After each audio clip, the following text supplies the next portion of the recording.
In this video, we will look at the creation of the Weimar Republic and democracy in Germany after the war.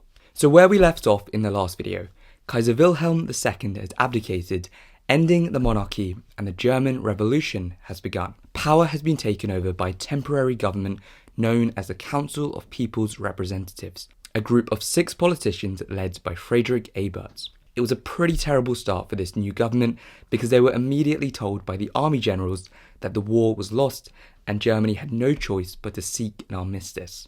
After 2 days of taking power, on the 11th of November 1918, the new government ended the war, and the stab in the back myth was born, blaming these politicians for betraying the army and losing the war. With the war now over, Germany faced an enormous task of creating an entirely new political system.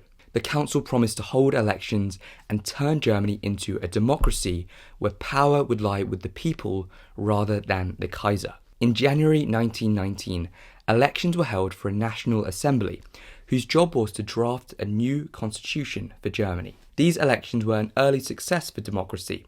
Around 80% of those eligible voters took part, mostly voting for the moderate, centrist parties. However, because of the unrest and violence in Berlin at the time, the elected politicians met up in a small town called Weimar instead. This is why Germany during this period is known as the Weimar Republic. Republic meaning that Germany had no emperor or king. After 6 months of negotiations, the Weimar Constitution was completed in July 1919.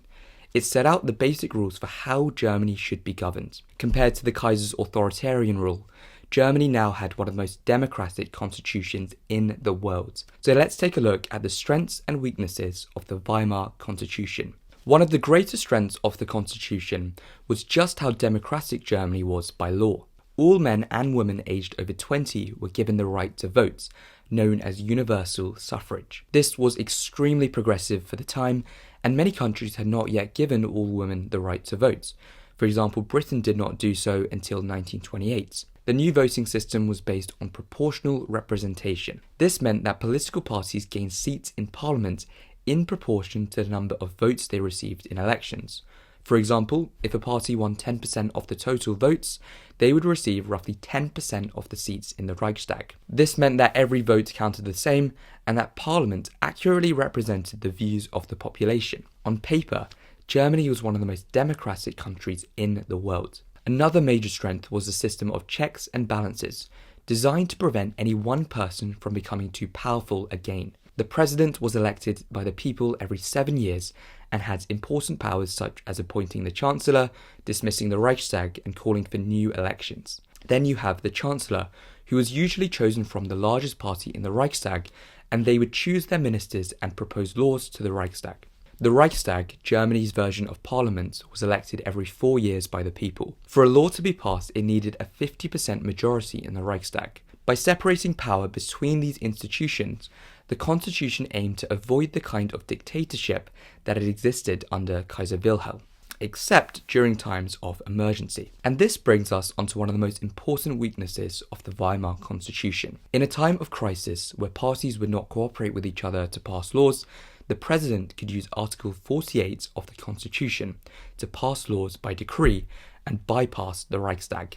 While this was intended for a genuine crisis, it was frequently used in the 1920s, and in particular in the early 1930s, chancellors were basically ruling without parliamentary approval, which completely undermined the whole democracy thing.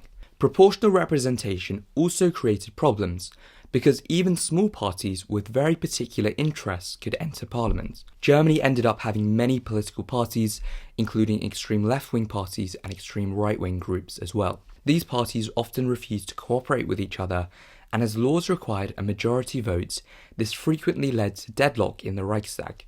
In the 1920s, there were around 29 different political parties represented, making it difficult to actually pass any laws.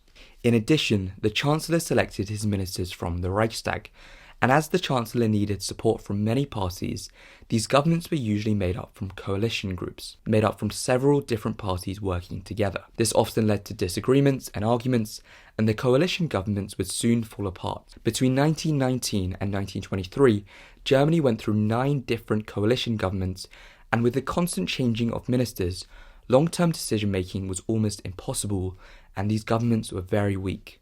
So although the Weimar Constitution had many strengths, it also had serious structural weaknesses. You have to also consider that this was a radical change to the political system, and democracy was a completely new concept in Germany. Far left-wing groups like the Communists and far right-wing groups like the Nazis did not trust democracy from the very start. And these problems were about to get so much worse because soon, Germany would learn the full terms for their punishment for losing the First World War, the Treaty of Versailles, which we'll be looking at in the next video. See you then.